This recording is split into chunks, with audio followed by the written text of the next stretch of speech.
Hanya maaf, saya potong dulu sampai di sini.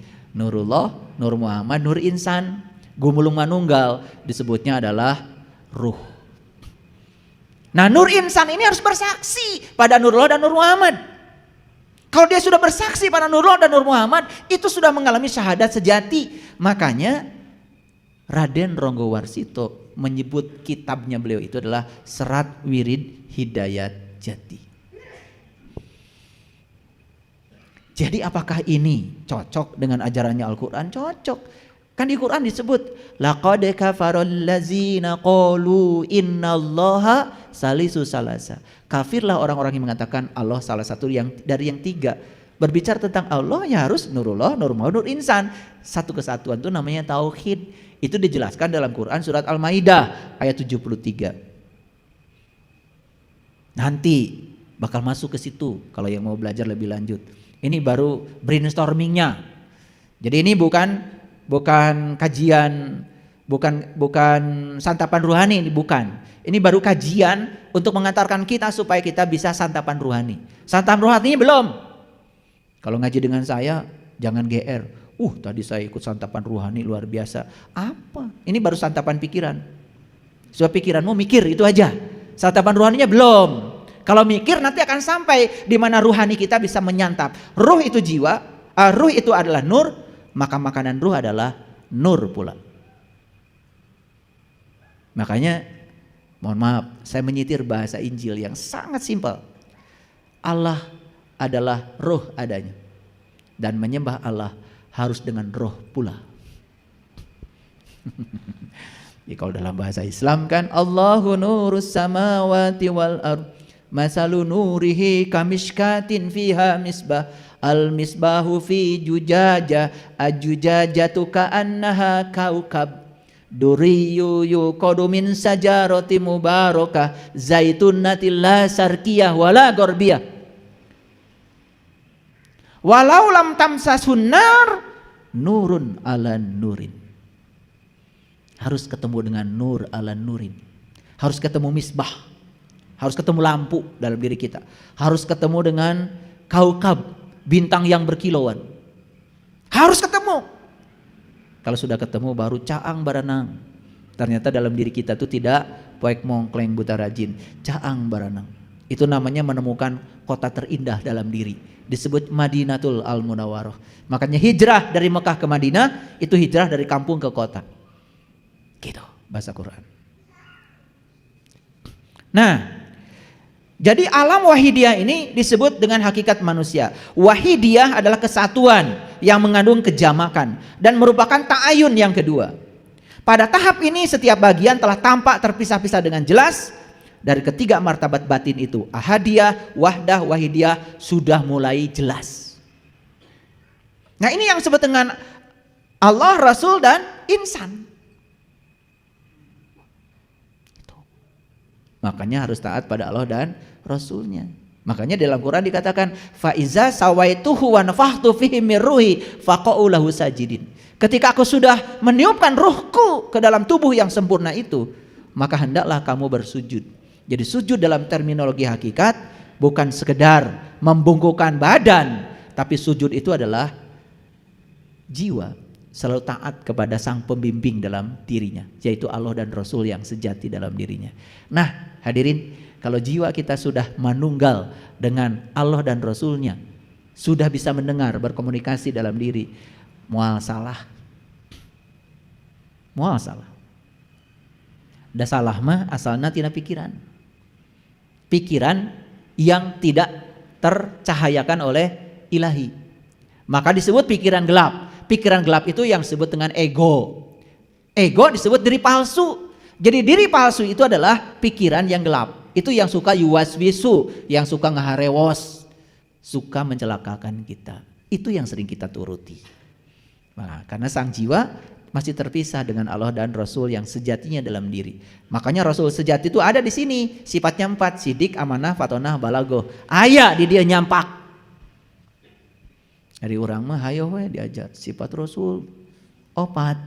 Sidik, amanah, fatonah, balagoh. Sah Rasul tuh Nabi Muhammad. Iya, Nabi Muhammad punya sifat 4 itu. Tapi 4 sifat itu dititipkan juga padamu. Coba kalau bohong, ada yang negur dari dalam? Coba kalau bodoh, langsung bilang, aduh bodoh gue. Suka begitu? Iya, karena fatonahnya ada di sini.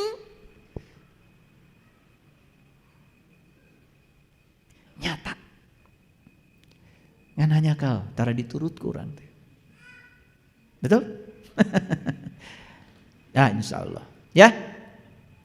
Jadi ketiga martabat batin ahadiyah, wahdah, wahidiyah yang bersifat kodim dan tetap, dari sinilah akan memunculkan martabat lahir dan merupakan ayan kharijah. Itu yang melahirkan 4 martabat selanjutnya. Makanya dikatakan dalam kitab Lao Tse, Lao Tse itu bahasa Cina, kalau bahasa Arabnya Lut. Makanya ada nabi namanya Nabi Lut. Nabi Muhammad bilang carilah ilmu walaupun ke negeri Cina. Jadi Lao Tse sudah menulis sebuah kitab namanya kitab To Te Ching. Di Cina agamanya namanya agama Tukau. Nah ternyata di dalam kitab To Te Ching juga dikatakan saat pertama, saat kedua, saat ketiga. Saat pertama melahirkan saat kedua melahirkan saat ketiga. Ketika saat ini gumulung manunggal dan menyebar memenuhi seluruh seantero alam semesta. Makanya orang-orang yang sudah tinggi spiritualnya mengatakan Tuhan berada di tubuh yang berbeda. Tuhan yang sama berada di tubuh yang berbeda. Bahasa Qurannya apa? Inna robbaka ahata binas. Sesungguhnya Tuhanmu meliputi segala manusia. Jadi kalau kita melihat orang, lihat hakikat orang. Hakikat orang kan sebetulnya dia juga. Makanya kenapa kita bermusuhan? Makanya apa bedanya malaikat dengan setan? Setan itu melihat Adam cuma melihat Adamnya, luarnya, kulitnya. Karena masih punya penyakit kulit, belum bisa melihat hakikat Adam. Maka disuruh sujud pada Adam, gak mau. Malaikat sudah tembus pandang, melihat Adam bukan Adam, melihat hakikat Adam. Maka disuruh sujud, langsung sujud. Jadi tahu bedanya setan dengan malaikat. Setan itu manusia juga yang masih melihat manusia sebagai manusia saja. Tapi yang namanya malaikat juga sifat yang diberikan pada manusia. Dia sudah bisa melihat manusia sebagai hakikat manusia. Orang yang sudah melihat manusia sebagai hakikat manusia tidak akan terjebak. Tidak akan peperangan mual pasea. Dan usok pasea mah setan. Ada setan di ruangan ini? Ya, saya cuma ngabsen aja. Karena saya tidak boleh menceritakan setan di belakang. Berarti saya kan mengumpat setan. Itu namanya durhaka. Jadi saya bicara tentang setan langsung di depan setan. Jadi ini tidak termasuk mengumpat. Makanya saya tanya dulu, ada setan di ruang ini? Tadi bilang ada katanya. Syukurlah pada ada kan. Jadi setan itu juga manusia juga, bungkelekan. Betul nggak? Huluna segede munding, awakna segede hurang. Ayana dikuring rupana jiga aneh. Punten ya. Itu bahasa Garutnya mah begitu. Makanya kalau di Garut mah definisi setan tuh udah canggih dari dulu. Waktu saya ngaji di pesantren diajarkan definisi setan tuh begitu. Huluna segede munding, awakna segede hurang. Ayana dikuring rupana jiga maneh, kata guru saya begitu. Oh setan teh geuningan maneh. Maneh lain urang. Paham ya? Ya. Karena jam segini ini kadar gula udah mulai turun ya. Jadi biasanya ngantuk. Maka saya sedikit kasih candaan. Jadi setan ada ya hadir ya? Oke. Jadi setan itu manusia yang berpenyakit kulit. Melihat sesuatu cuma kulitnya saja. Gitu. Kalau gitu setan pinter gak? Baca Quran.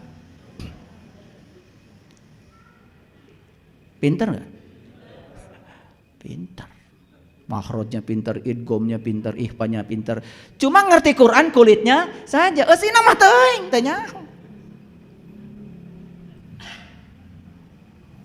Kalau gitu setan suka tamat gak baca Quran? Kahartos? Kahartos? Kade makan. Tong sagawaya hari ngaos teh. Kakara bisa ngaji luarna, aduh meni asa pangsoleh. Eta maneh salah tah. Guna 2 rakaat. Mun teu dengung asup neraka. Gitu. Setan mende pagawean teh nying siunan. Ya, setik-setik neraka, setik-setik neraka. Alus setik surga. Iya. Ya. Gitu. Nah, ada 4 alam berikutnya, alamul arwah, diibaratkan sebagai sesuatu yang masih abstrak, kosong, sederhana.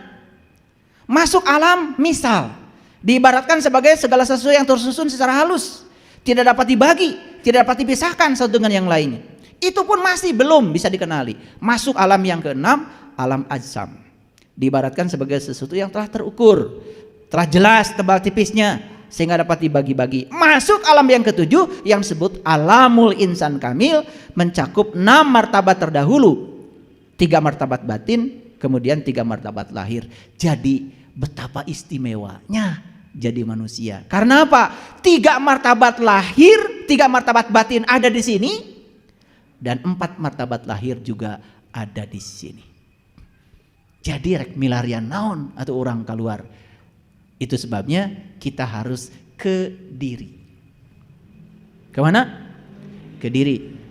Bukan ke Jawa Timur, ke diri. Awas, bisa ke Gresik. Ke diri. Makanya begitu ke diri kita akan mengalami panaraga, ponorogo, fana raga.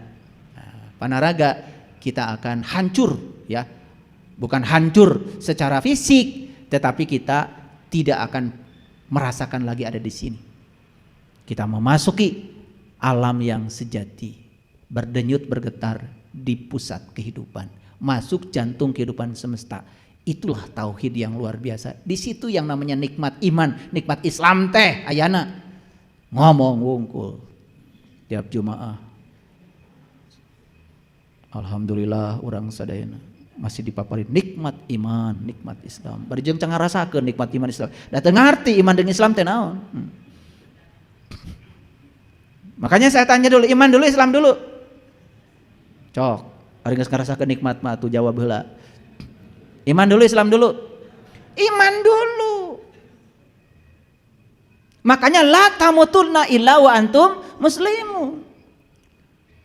Kan perintahnya ya ayyuhalladzina amanu ittaqullaha haqqa tuqatih la tamutunna illa wa antum muslimun. Yang pertama iman, yang kedua takwa, yang ketiga muslim. Nah, dari iman menjadi muslim gerbangnya cuma satu, takwa. Jadi takwa tuh laku. Metode, cara. Maka di Quran takwa ada 5, ada 4 prosedur. 1 mengambil janji, yang kedua angkat kesadarannya, yang ketiga ditunjukkan oleh Allah sesuatu di kesadaran, yang keempat ingat yang Allah tunjukkan.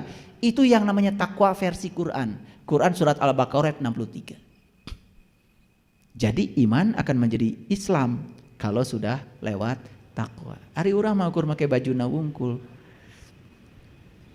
Makanya tiap Jumatan teh selalu pidato teh. Mari kita bertakwa dengan takwa yang sebenar-benarnya. Kumaha atuh nu bener teh? Tara dijelaskeun. Betul? Jantrekeun atuh nu bener. Takwa teh cek Quran kumaha? Wa id akhadna misaqakum wa rafa'na faqakum tur khudu ma atainakum biquwwatin wazkuru ma fihi la'allakum tattaqun. Hiji tah takwa.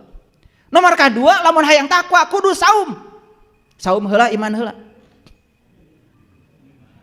Iman heula kakara saum. Ari ente. Keheula ieu teh. Apa nu digerokeun teh nu iman. Nah maraneh hebat paruasa. Geus boga iman acan. Kakar kayak ngaku geus asa iman. Itu lucu. Padahal ya ayyuhalladzina amanu kutiba alaikumusiyam kama kutiba alal ladzina min qablikum tatakun.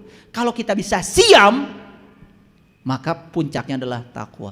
Siam itu apa? Berbuka dan berjumpa dengan Tuhan.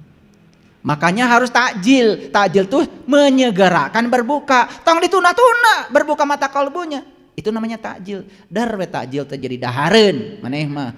Sibuk we di jam 1 teh ngurus naon teh ibu takjil. Ari takjil teh bahasa Arab dari kata ajala. Ajal itu artinya bersegera.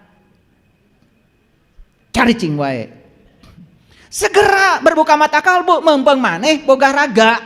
Mempeng aya keneh kendaraanana, isuk pageto ieu raga kendaraan eueuh dina diri urang. Maka di Quran dikatakan, wa man kana fi hadihi a'ma wa huwa fil akhirati a'ma wa dhul sabila. Cingsanu buta di dunia lebih buta lagi di akhirat, jalannya lebih sesat. Mempeng urang ayeuna boga keneh kendaraan. Karena ini kendaraan terhebat yang diciptakan Allah untuk mengantarkan sang jiwa kepada Allah. Di sini kita akan mengetahui 7 martabat alam sekaligus hanya manusia yang diberi hak istimewa. Nah, bagaimana 7 martabat alam ini supaya jadi pengalaman? Tentu tidak cukup kalian mendengarkan ceramah ini, harus mengalami langsung. Setelah mengalami langsung, kita akan lupakan ceramah ini. Karena apa? Dari alam ahadiyah sampai alam insanul kamil, gumulung manunggal di diri. Kumaha kedah buktos, ari ngaos teh kedah aya buktosna. Ieu mah araraneh. Ari judulna pengajian, ari praktekna maca deui.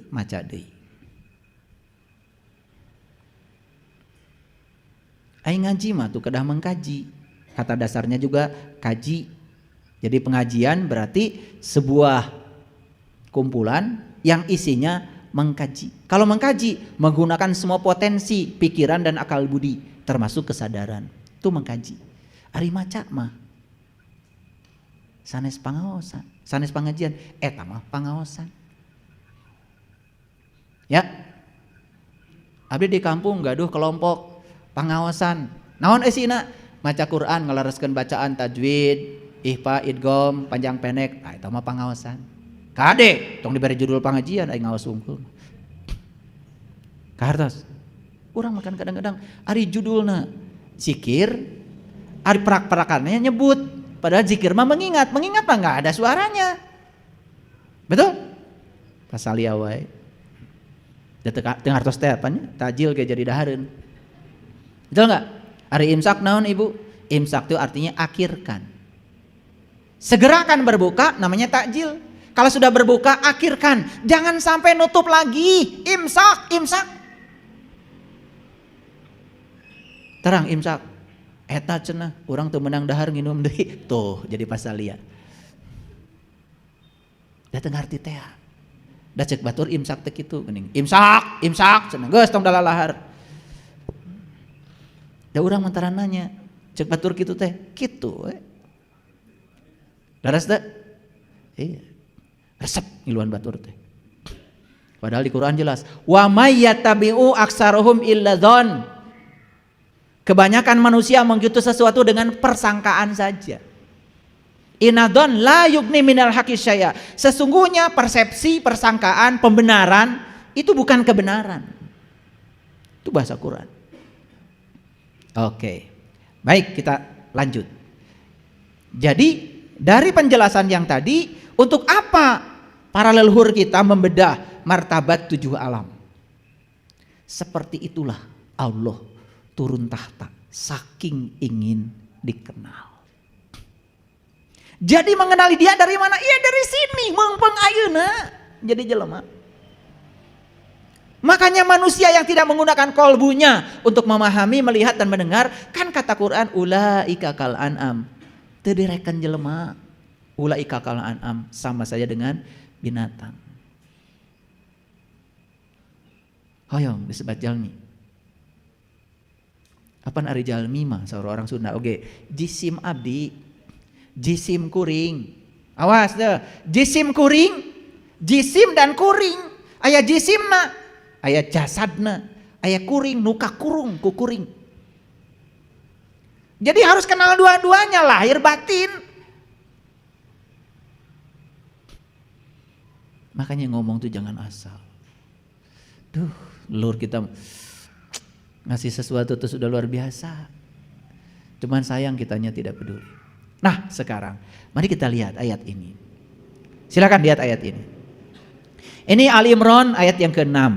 Huwallazi yusawwirukum fil arham kaifa yasha. La ilaha illa huwal azizul hakim.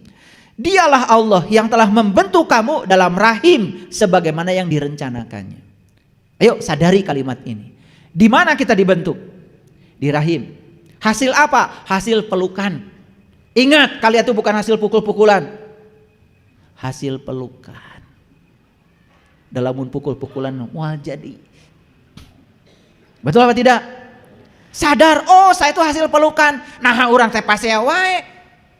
Salah tah. Kalau kita sadar kita hasil pelukan, sili asa, sili asi, sili asu. Sadar hasil pelukan kita itu. Hasil buah cinta, cinta yang disemaikan Allah pada ayah dan ibu kita. Itu yang membuat mereka berpelukan, bukan? Lahirlah kita. Alhamdulillah geuning abdi teh buah cinta Gusti anu dipasihkeun ka Ibu Rama abdi. Itu. Kalau sadar itu aja jelema teh moal aya anu jahat. Moal aya nu ngewa ka batur. Nyahan deudeuhan. Ieu mah aduh.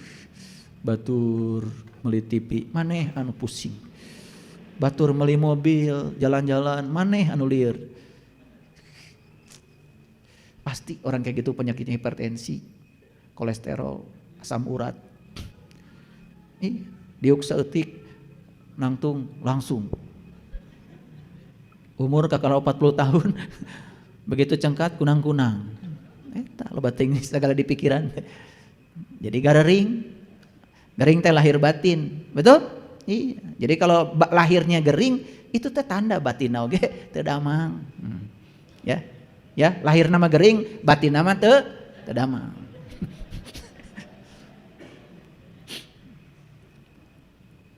Huwallazi yusawwirukum fil arham kaifa yasha. Dialah Allah yang telah membentuk kamu dalam rahim sebagaimana yang direncanakannya. Jadi Allah membentuk kita, tubuh kita seperti itu ada rencana. Pertanyaanmu hari ini adalah apa rencana Allah dengan kedua tanganku? Apa rencana Allah dengan kedua mataku? Apa rencana Allah dengan kedua telingaku? Apa rencana Allah dengan kedua lubang hidungku? Apa rencana Allah dengan mulutku? Kenapa mulutku dibangun seperti ini? Sudah tahu? Itu yang menyebabkan kamu selama ini menggunakan tubuhmu suka-suka kamu. Tidak sesuai dengan rencananya. Rusak tubuh ini. Kayak orang bikin rumah, ada kamar, ada ruang tamu, ada dapur.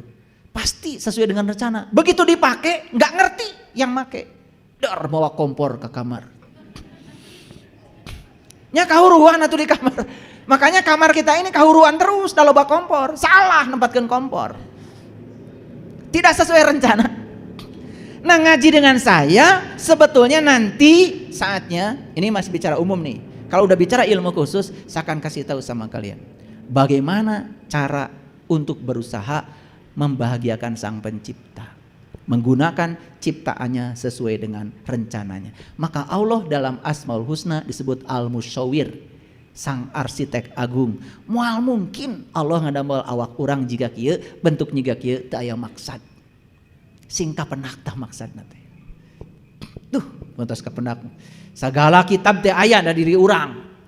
Sadaya perpustakaan waya di dunia teh teu aya sabarahana dibandingkeun waya dina diri urang. Semua ilmu ada di sini.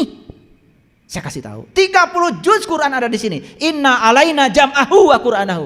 Aku akan kumpulkan Quran dalam dadamu. Dalam kesadaran. Pinah Quran 30 juz. Buktikan. Saya sudah membuktikannya. Makanya orang ngomong Quran baru pakai tafsir saja. Baru dari sisi bahasa. Itu masih pakai pikiran. Belum pakai intuisi dan pengalaman spiritual. Biasanya jadi membuat perdebatan tidak ada henti. Nanti kalau sudah mengalami. Moal debat deh. Nusok debat mah. Nu ieu can nginum kopi, ieu can nginum kopi, ieu can nginum kopi. Dot para saya, padahal marana teh kakara maca buku tentang kopi. Ta eta. Bere we kopi tiltuanana. Geuning kopi teh kieu. Kumaha? Sarua euy. Eureun tah debatna teh. Kalian meuli resep pisan ari debat teh nya. Asa pang akang, asa pang meunang. Padahal sarua kabeh dongeng. Betul enggak? Iya, belum merasakan. Inilah pentingnya. Maaf ya, saya kadang-kadang ngomong harus pakai bahasa jelas. Kalau tidak jelas saya nggak ngerti-ngerti. Jadi untuk apa kita hidup di dunia ini? Satu, kita dirancang untuk kesenangan Allah. Dua, kita dibentuk untuk menjadi keluarganya Allah. Terhormat gak jadi keluarga Allah? Kan kita ini bagian dari Allah. Yang Allah tiupkan ke dalam diri kita tuh ruhku, bagian dari dirinya. Kita ini keluarganya Allah. Aduh, keluarganya Allah terhormat sekali. Yang ketiga, kita diciptakan untuk menjadi serupa dengan Dia. Makanya kita dikasih berbagai macam peristiwa itu supaya dulu kita sabar, jadi tersabar, disabarkan supaya serupa dengan dia. Karena pulang kepada dia, kita tuh harus sudah serupa dengan dia supaya bisa bersenyawa dengan dia. Jadi semua yang terjadi dalam hidup ini sebenarnya cara dia untuk membuat kita serupa dengan dia. Itu sebetulnya, makanya jangan ditolak. Yang keempat, kita dibentuk untuk melayani Allah. Dan yang kelima, kita diciptakan untuk sebuah misi. Misi siapa? Misi Allah. Masih ingat waktu Pak Jokowi jadi presiden, tidak ada visi misi menteri, yang ada cuma visi misi presiden. Sama Allah juga ketika menciptakan kita, tidak ada visi misi kamu, kata Allah, yang adalah visi dan misi Allah. Tugas kamu adalah ngikutin apa menjadi tujuanku. Makanya biarkan diri kita digunakan Allah untuk tujuan Allah. Jangan terus menerus menggunakan Allah untuk tujuanmu, karena itu sumber penderitaanmu. Itulah judul kita. Udah mulai terasa? Oke. Terasa kan? Iya. Sing rumasa. Terasa dan sing rumasa. Apaan gitu orang teh? Selama itu. Betul? Iya. Asa soleh menus ngatur-ngatur Allah teh. Pasti di rak buku di rumah teh pasti ya ada kumpulan doa-doa mustajab.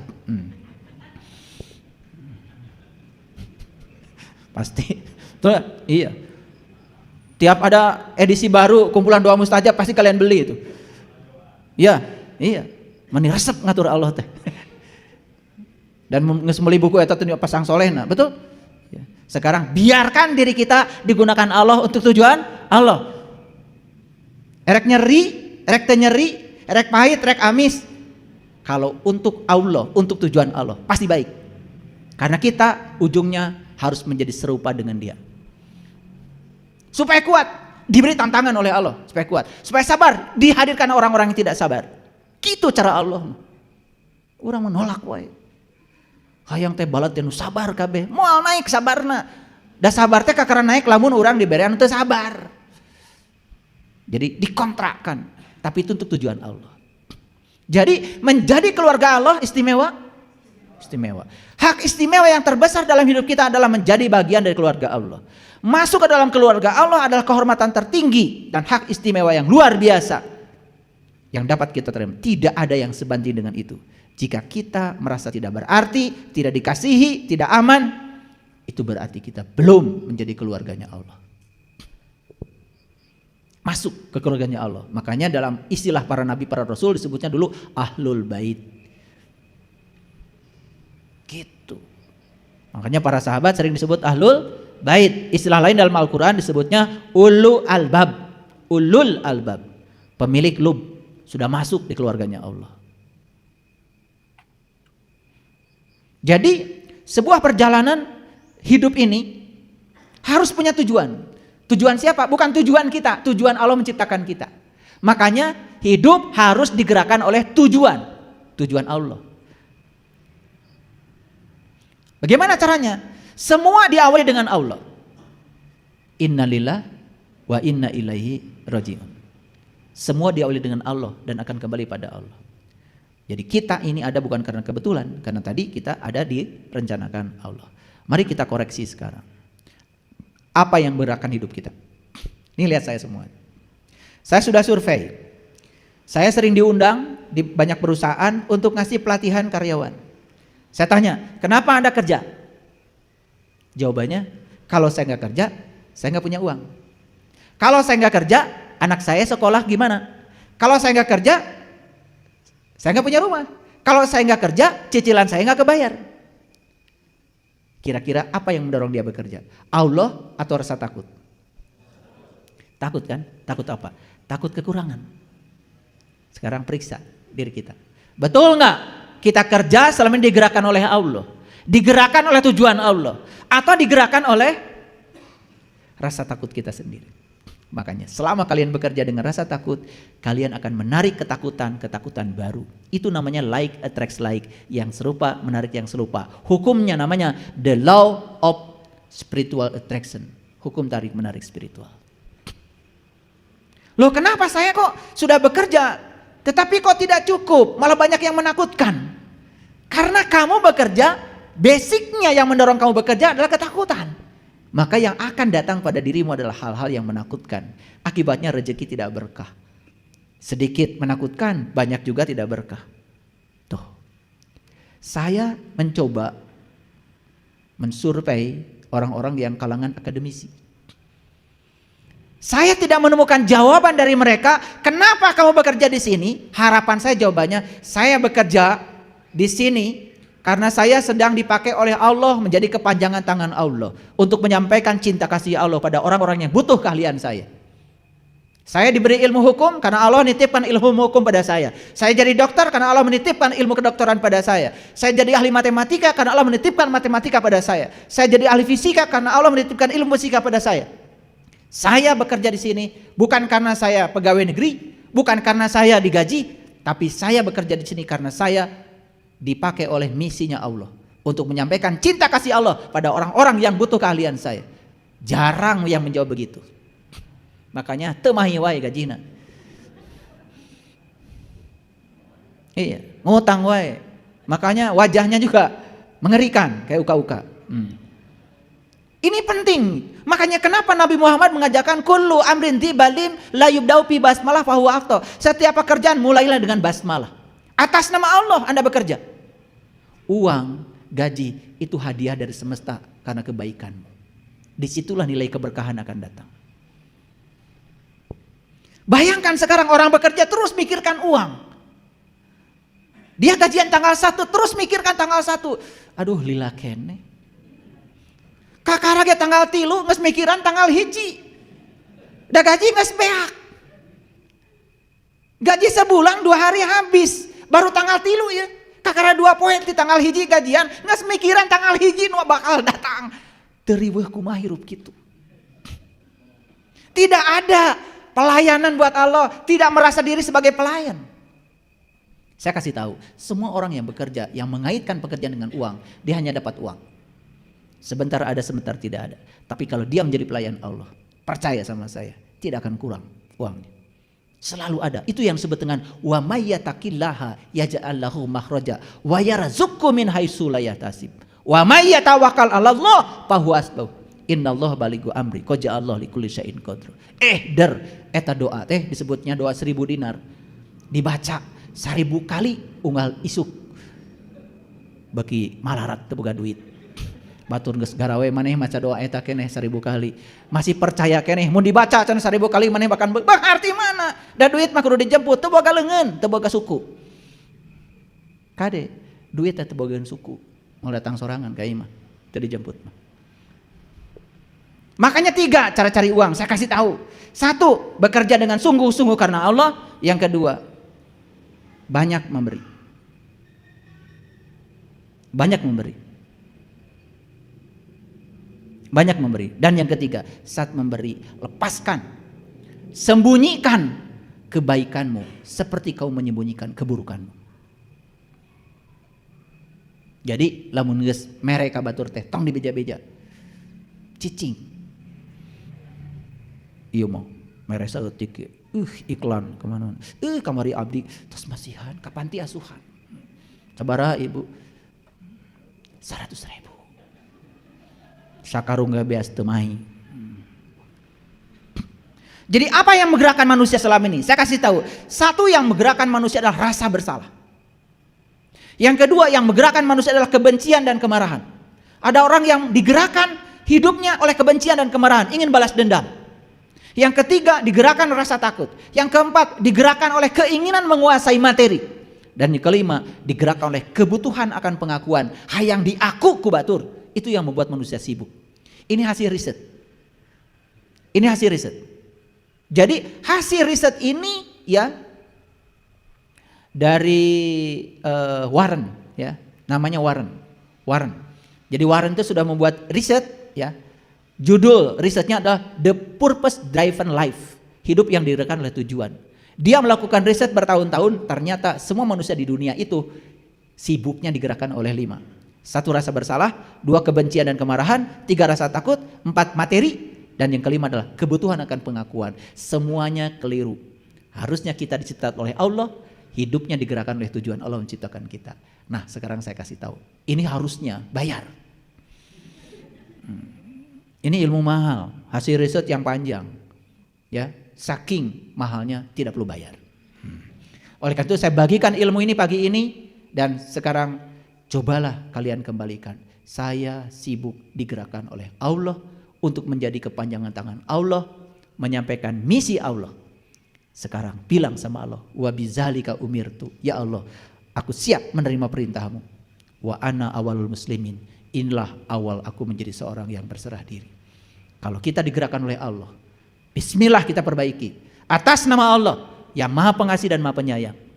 Makanya mulai sekarang tekadkan pada diri, jangan ada orang yang berkurang kebahagiaannya bertemu dengan saya.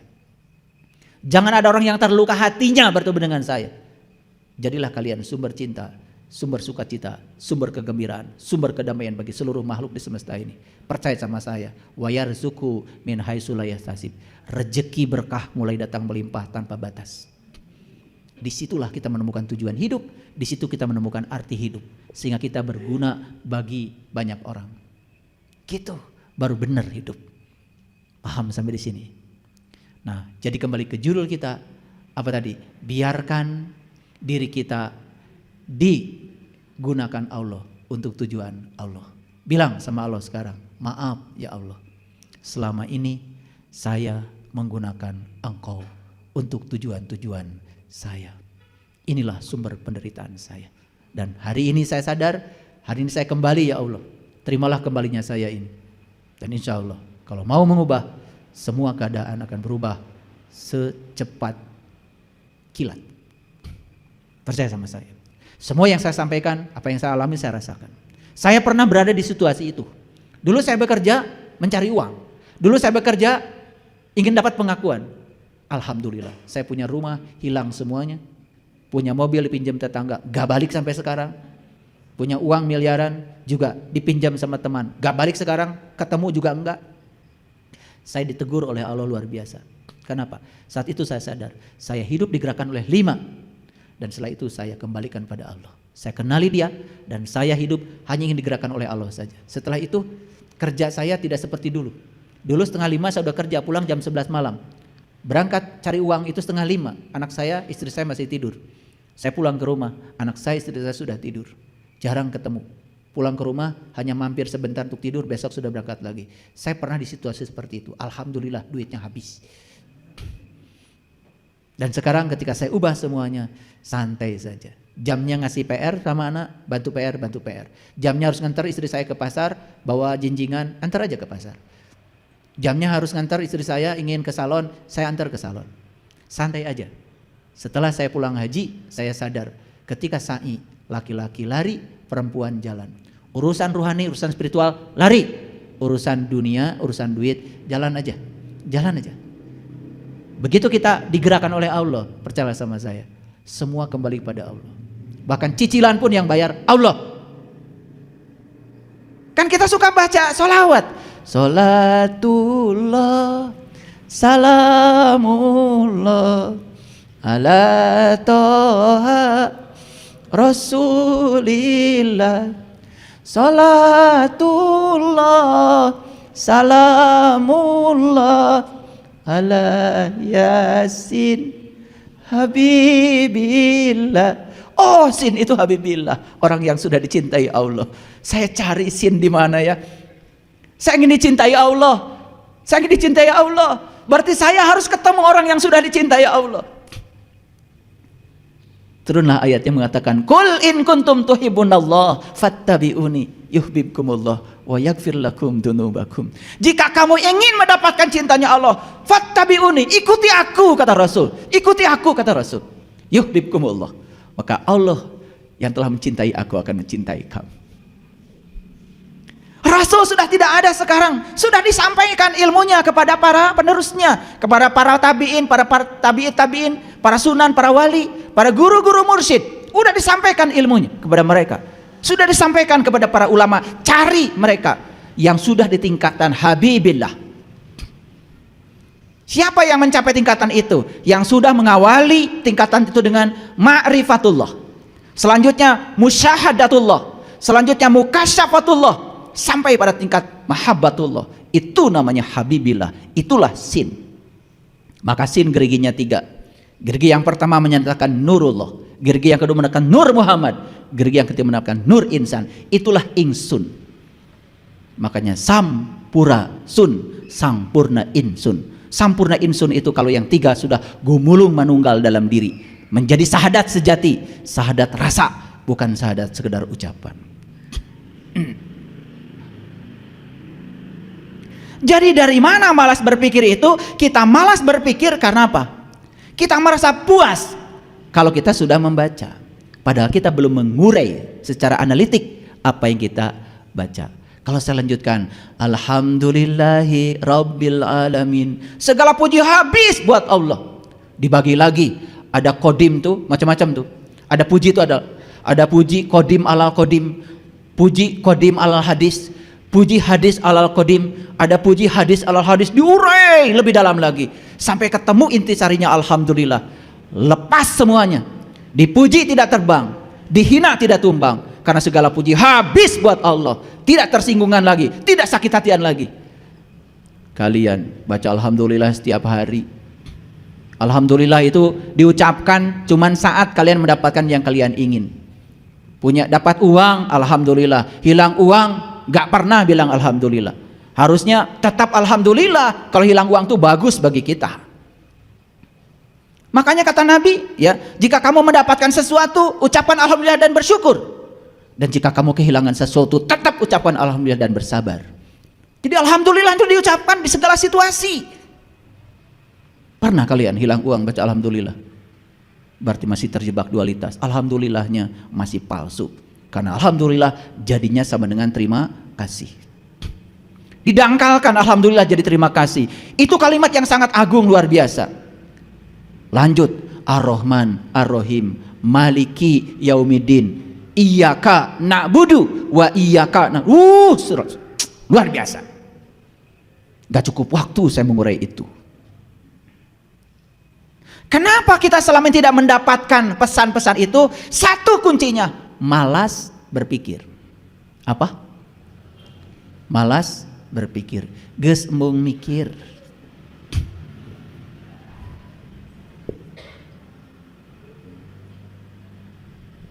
Mari kita lihat pesan dari Utsman bin Affan. Apakah banyak membaca itu sama dengan belajar? Belum. Karena belajar itu perubahan. Memindahkan pengetahuan dari kepala orang ke kepala kita, itu saja belum dianggap belajar. Itu baru transfer knowledge. Itu baru learning to know. Baru disebut belajar kalau sudah learning to do. Kalau sudah learning to be, kalau sudah learning to live together, kalau itu sudah nyata menjadi perilaku dalam kehidupan, hasil belajar itu adalah perubahan perilaku. Jadi banyak membaca, jangan-jangan belum belajar. Oke, kita konfirmasi. Ada hadis yang diriwayatkan oleh Bukhari, dan hadis ini diriwayatkan dari Utsman bin Affan radhiyallahu an. Tahu Utsman bin Affan kan? Sahabat dekatnya Rasulullah. Hadis ini menyatakan begini. Sebaik-baiknya kalian adalah orang yang mempelajari Al-Quran dan mengajarkannya. Ini bahasa Arabnya gini. Khairukum man ta'allamal Qur'an wa 'allamahu. Itu saya bacakan bahasa Arabnya, takut gak percaya.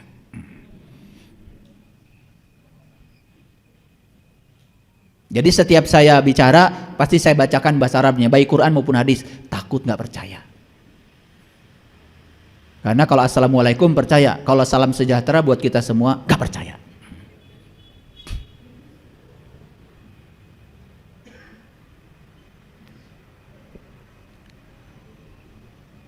Khairukum man ta'allamal Qur'an wa 'allamahu. Sebaik-baiknya kamu adalah yang mempelajari Al-Quran dan kemudian mengajarkannya. Ini didangkalkan oleh kebanyakan orang. Mempelajari Al-Quran adalah mempelajari tajwid, idgham, ikhfa, mad tabi'i, mad ardili sukun dan sebagainya. Mengajarkannya, mengajarkan lagi pada orang lain. Idgham, kalau idgham berarti nun mati ketemu ya masuk. Nun mati ketemu lam masuk. Jangan ashadu an la, tapi ashadu alla, walaupun di situ ada nun. Itu idgham bila gunah.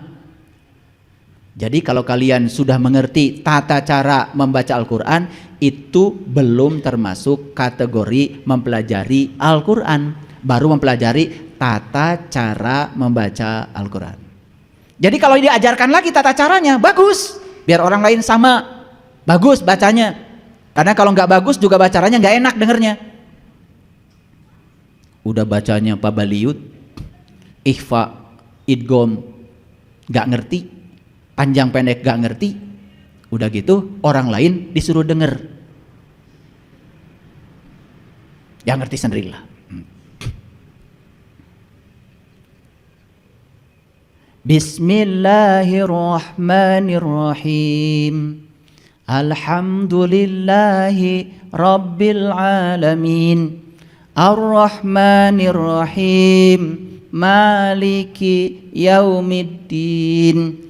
Iyyaka na'budu wa iyyaka nasta'in. Ihdinas syiratal mustaqim. Syiratal ladzina an'amta 'alaihim ghairil maghdubi 'alaihim waladdallin.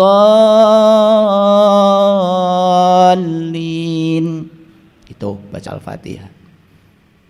Alhamdulillahi dengan Rabbil alamin jangan disatukan. Kalau disatukan jadi hirob. Kalau hirob itu bahasa Arabnya perang. Jadi perang terus. Belajar cara membacanya. Tetapi itu belum sampai menangkap pesan tadi. Karena saya sampaikan tadi membaca itu memindahkan pesan kan. Kan pesannya belum nyampe. Belum nyampe. Ya ayyuhallazina amanu kutiba alaikumus syiyam.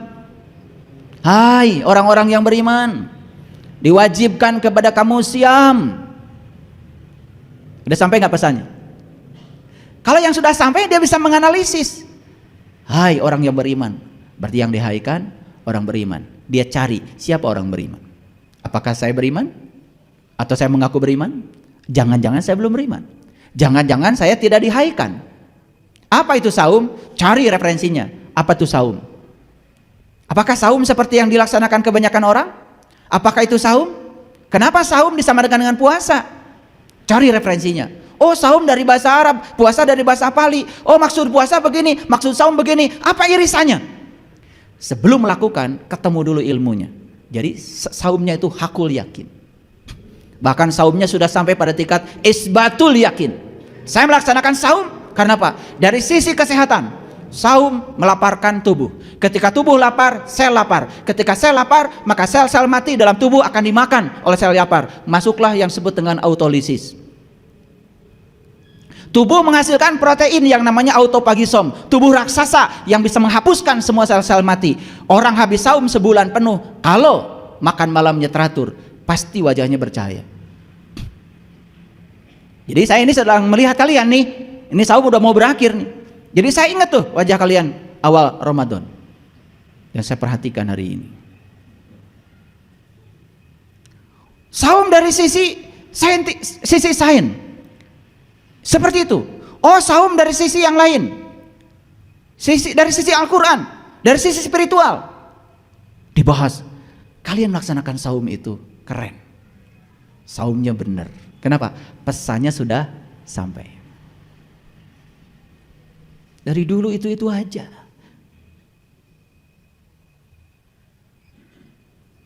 Kalau lagi saum korek kuping, batal tidak? Lagi ada lagi yang menjawabnya.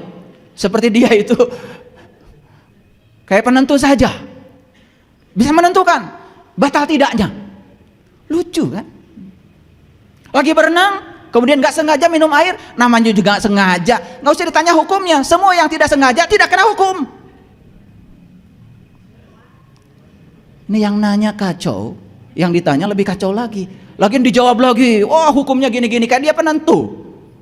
Ya sudah, kalau kalian mau berenang, berenang aja. Keminum, namanya juga keminum, bukan minum. Kan yang tahu kalian sendiri. Saum itu antara kamu dengan aku, kata Allah. Gak usah tanya orang. Gitu aja ditanya. Kecuali ngalak-lak so ayo minum. Mau nanya lagi?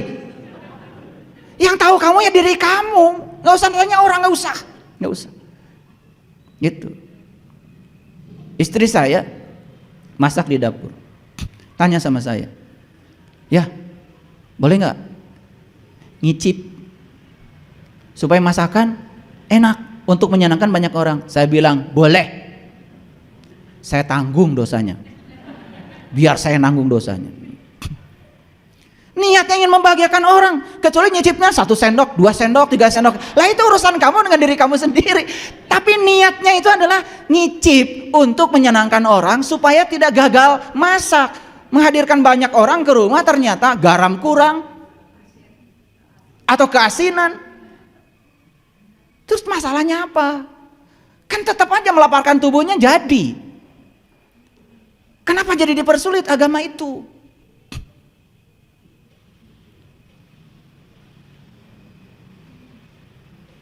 Ada yang nanya sama saya, ayah gosok gigi siang hari boleh? Menang daripada berhuntu. Nah, itu ditanyakan. Itu untuk kesehatan, kan sehat itu sebagian daripada iman. Betul nggak? Iya. Karena bau mulutnya orang yang saum seperti bakso, tetap bau mulut.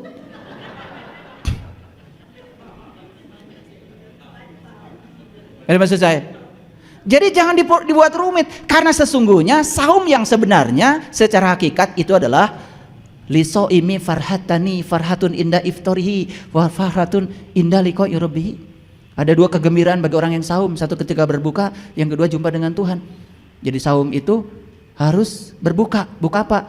Buka apa yang menyebabkan kita dengan Tuhan? Buka mata kalbu. Makanya harus takjil. Takjil dari kata ajala, bersegeralah kamu takjil. Begitu dur bedug, langsung awas bisa kapihelaan setan. Apaan setan kayak mana? Kapihelaan setan bagaimana? Jadi segerakan berbuka, imsak, akhirkan kalau sudah berbuka, pelihara jangan sampai tertutup lagi. Itu maksud hakikatnya. Nah, kalau kita berkecimpung terus di dimensi syar'i, ya tentu saja kita cuma mendapat aspek syar'inya. Salah? Tidak salah. Saya tidak menyalahkan siapa-siapa. Cuman apa tidak ingin lebaran ini naik sedikit deh dari lebaran kemarin. Tidak usah kita ingin jadi yang terbaik hidup itu, tidak usah. Tetapi kita hari ini lebih baik dari kemarin itu wajib. Dan kita tidak usah menjadi yang terbaik. Kalau menjadi yang terbaik berarti kita bersaing dengan orang lain, capek bersaing. Lebih bagus kita bersaing dengan diri sendiri. Lebaran kamari, kesadaran saya sampai di sini. Lebaran ini ingin merayakan hari raya bukan dengan hidangan dari bumi, tapi hidangan dari langit seperti perintah Quran. Allahumma rabbana anzil alaina ma'idatan minas sama'i takuluna la'id. Lebaran hari ini saya ingin hidangannya dari langit. Gak apa-apa nggak baju lebaran. Gak apa-apa nggak bikin opor. Gak apa-apa tidak bikin semur. Tapi saya lebaran ini ingin berbeda dari lebaran yang kemarin. Bukan hanya mengenyangkan perut jasmani saya ingin mengenyangkan perut rohani saya ingin dapat hidangan dari langit. Piraku gitu wae. Itu namanya kita menjadi lebih baik dari hari kemarin. Makanya kata Nabi, kalau hari ini kamu sama saja dengan hari kemarin, itu kamu tuh orang rugi. Apalagi hari ini lebih buruk dari kemarin, kamu itu sudah, mohon maaf, itu orang jahil, orang bodoh. Ulangi, mau jadi orang yang terbaik, syaratnya apa? Khairukum man ta'allamal Qur'an wa 'allamahu. Jadilah orang yang pandai mempelajari Al-Qur'an, terapkan pada diri, buktikan dulu, baru sampaikan pada orang lain. Karena apa? Ada syaratnya.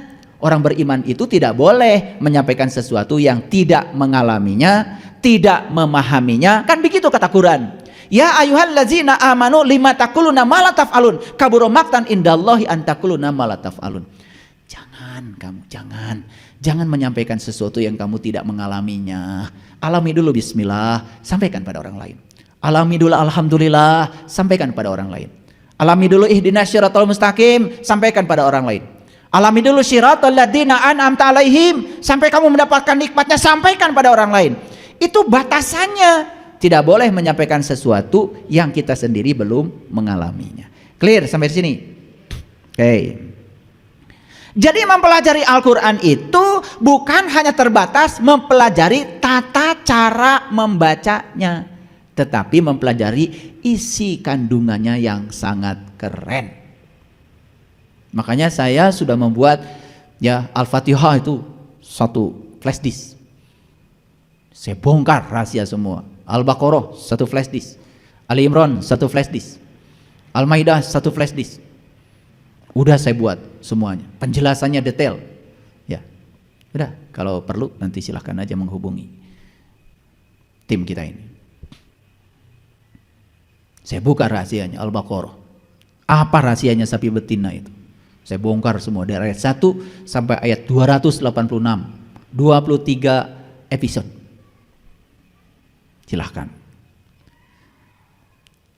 Dan saya ingin menyampaikan gagasan ini. Ya, karena apa? Karena saya merasa prihatin. Quran ini masih perawan. Hanya dijamah luarnya saja. Hanya dijamah cara membacanya saja. Tapi isi kandungannya belum. Begitu dibongkar isi kandungnya bahkan kita merasa asing. Loh, kok begitu? Dianggap beda. Padahal itu perintah Quran. Nih di Quran surat Al Imran ayat 49. Dikatakan begini. Ini dialog antara Rasul dengan Bani Israel.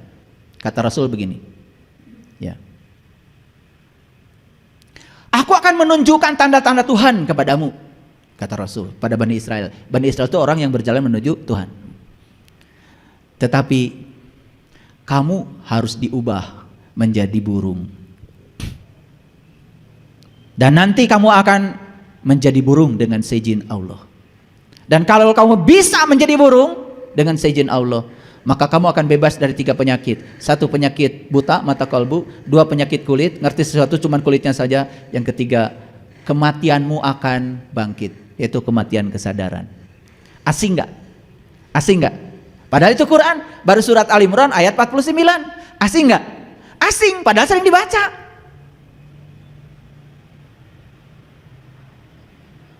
Kalau dibaca bahasa Arabnya, wa rasulan ila bani Israel inni qad ji'tukum bi ayati mir rabbikum. Saya kalau baca itu pengen nangis. Makanya Nabi Muhammad bertemu Tuhan Isra Mi'raj pakai buruk. Nabi-nabi yang lain pakai burung hudhud. Leluhur kita pakai burung Garuda. Leluhur kami di tanah Jawa ini pakai manuk dadali. Mesat ngapung luhur jauh di awang-awang. Kalau sudah sampai di awang-awang, sudah ketemu bubui bulan, sangrai bentang. Luar biasa. Sunan Kalijogo juga sama, disuruh memanjat pohon belimbing. Belimbing itu kan bintang juga. Nabi Muhammad perjalanan Isra Mi'rajnya juga dijelaskan di Quran surat bintang, namanya An-Najm. Kan ada irisannya. Kalau kita pengetahuannya luas, tidak menyalahkan siapa-siapa, menjadi penampung saja, tidak alergi terhadap perbedaan. Lir ilir tandure usumilir ta ijo royo ta sengguh temanten anyar ta sengguh temanten anyar. Kalau kalian udah jatuh cinta sama Allah, tiap hari itu kayak pengantin anyar, pengen bersama dengan Allah. Aku mau tidur, ingat kamu. Aku mau makan, ingat kamu. Bahkan saya sedang ceramah gini, gak bisa melupakan dia. Cuman kalau saya nangis nanti gak selesai ceramah. Bocah angon, pene no blimbing kui lunyu pene no kanggo sebo mengko sore